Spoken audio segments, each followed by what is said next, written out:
Danke a nos colegas no estudio principal de Energía Vision para Energía Informativo. A mí Luis Miguel de la Cruz y staff completo de ND Production for the Studio no está claro para recibir información importante. Ayer juez aduna información que posiblemente lo cobra $1.000.000 na gobierno si no stop que tu momento especial de tu edificio en San Elizabeth Hospital.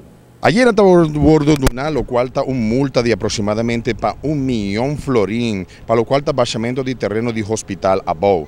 Gobierno lo mester paga $1.000.000 para motivo que no tiene permit, lo cual está necesario, así na bordo de una en corte.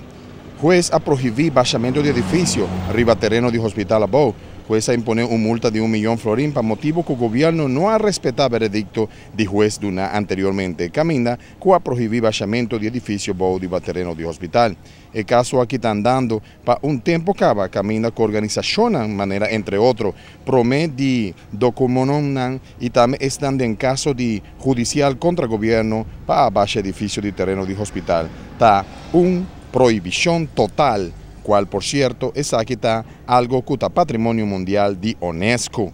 Nos podemos imaginar esa parte de lo cual está para favor bajar y para lo cual ayer adicta que $1.000.000 lo me se paga el gobierno para lo cual está en situación aquí de bajamiento de lugar que ainda está en proceso pasar preciso que lo va a pasar con San Elizabeth Hospital.